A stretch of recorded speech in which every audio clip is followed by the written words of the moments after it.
Assalamualaikum warahmatullahi wabarakatuh.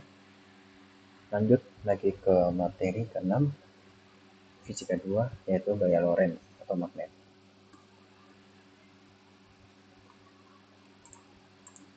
Jadi magnet itu merupakan suatu benda yang bisa menarik atau menolak logam tertentu. Magnet itu berasal dari bahasa Yunani magnetis litos, yang berarti batu magnesia. Magnesia itu merupakan sebuah nama wilayah di Yunani pada masa lalu, dan kini yang bernama Manisa di wilayah Turki, di mana terkandung batu magnet yang ditemukan sejak zaman dahulu di wilayah tersebut. Jadi jika sebuah kawat diletakkan vertikal seperti pada gambar berikut, itu kita dapat melihat tumpukan serbuk besi yang diberi arus listrik. Ini akan membentuk sebuah garis-garis konsentris dengan kawat sebagai pusatnya, seperti sistem di angkasa ini ya, mengelilingi. Nah, garis-garis ini menggambarkan bahwa di sekitar kawat tersebut ada medan magnet. Medan magnetik itu diberi simbol B, dan medan magnet itu merupakan ruang magnet yang di dalamnya masih bisa dirasakan adanya gaya magnet. Perbedaan antara listrik dan gaya magnet. Untuk gaya listrik, dia bekerja searah atau berlawanan arah dengan medan listrik. Bekerja pada partikel bermuatan tanpa mempedulikan arah apakah bergerak atau tidak. Lalu adanya monopol listrik, muatan tunggal dalam satu jenis muatan yang menghasilkan medan listrik. Lalu untuk gaya magnet bekerja dalam arah tegak lurus, medan magnet. Yang kedua, bekerja pada partikel bermuatan hanya jika muatan tersebut bergerak. Yang ketiga, tidak ada monopol dalam magnet, selalu dalam bentuk dipol magnet pasangan kutub yang menghasilkan medan magnet. Gaya Lorentz merupakan gaya interaksi antara muatan yang bergerak antara arus dengan medan magnet B. Lalu untuk gaya Lorentz itu terjadi pada muatan yang bergerak dan arahnya ditentukan oleh aturan tangan kanan atau operasi silang antara dua buah vektor V dan D. Seperti ini tangannya, jempol, telunjuk, dan gaya Lorentz. Lalu dalam aplikasi gaya tersebut sering dipadukan dengan gaya listrik F sama dengan Q E. Nah, dapat dilihat jika sebuah medan magnet memiliki sumbu komponen pada sumbu X dan sumbu Y, muatan titik meski ini dengan laju sepanjang sumbu V, ya, sepanjang sumbu Y, dan sudutnya itu antara V dan B, nih, ke arah X. Jadi gaya Lorentz pada muatan meski adalah V sama dengan V kali B, atau V sama dengan Q VW sin theta.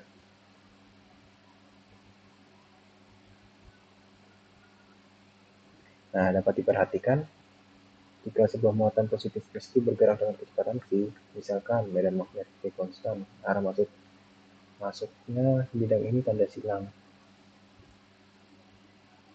Tuh, seperti ini. Jadi jika sebuah medan magnet seperti ini, kita masuknya seperti ini. Masuk ke dalam. Arus, medan.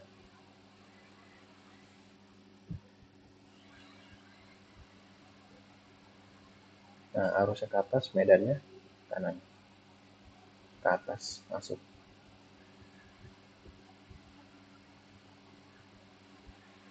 Lalu gaya Lorentz pada muatan yang berbeda. Dapat dilihat jejak muatannya itu ditangkap oleh plat fotografi, tapi muatannya berbeda, ada yang positif, ada yang negatif. Sirkulasi muatan itu bisa menggunakan ini ya, persamaan R sama dengan mv per QB. R itu sebagai jari-jari siklotron. Ini muatan positif, ini muatan negatif. Jadi dia saling bertolak ya, arahnya pun bertolak. Nah, pada sebuah medan gaya valence ini kita menggunakan perkalian silang. Dapat dilihat pada contoh ini, V kali B.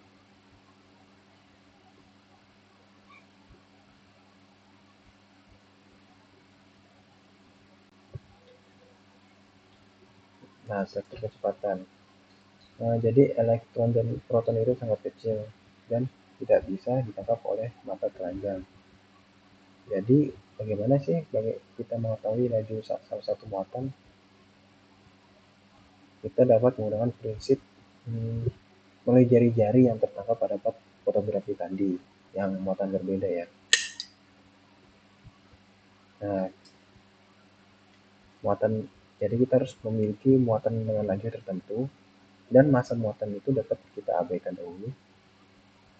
Nah, kita memiliki fase jajar dengan beda potensial. Lalu si medan listrik itu menuju arah ke bawah, benar.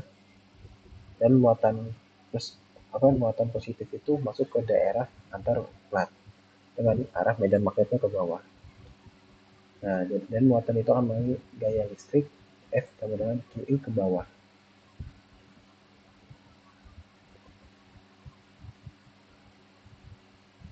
Jadi kan karena arah magnetnya ke bawah, si muatan ini akan mengalami penarikan ya, dan akan membentur plat bagian bawah. Bagaimana jika minus? Ya kan sebaliknya akan mengarah ke atas. Sedangkan gaya medannya itu ke bawah. Saat dia di jalan akan membentur plat bagian atas. Kebalikannya saja. Nah, bagaimana sih jika ingin dari muatan positif sama negatif itu berjalan ke ujung plat tanpa dia membenturnya, saling terbentur? Jadi kita itu bisa membuat gaya total Pak itu gaya totalnya harus nol. Jadi harus ada gaya melawan. Jadi gaya magnet harus ada sebuah medan magnet yang saling berlawanan. Nah, contoh F sama dengan QI, besarnya itu sama antara F-nya ke atas dan F ke bawah, F aksen. Asal F aksen itu bisa ketahui bahwa muatan itu arah ke atas.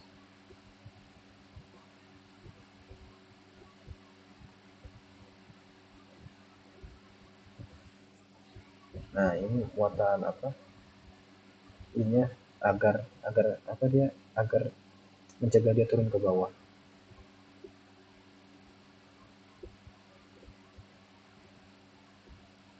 Nah, jadi jika sebuah muatan F aksen yang lebih besar ini, dia akan memutar atas karena gayanya lebih besar ketimbang ke bawah. Jadi nilainya harus sama agar sebuah objek ini sampai ke ujung.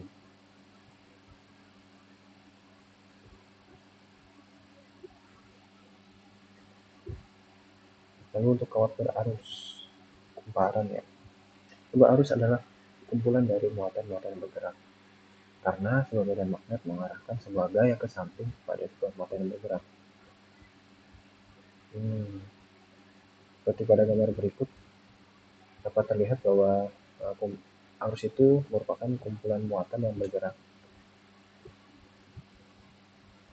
Arus I di dalam sebuah kawat logam diangkut oleh elektron bebas. Besar gaya elektron diberikan oleh F aksen sama dengan E kali VD kali B.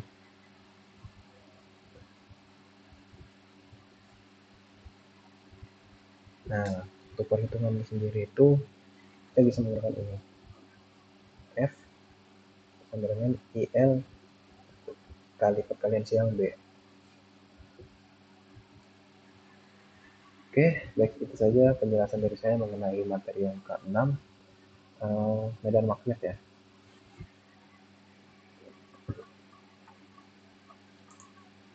Oke ya, Lorenz. Materi fisika ke-6, materi fisika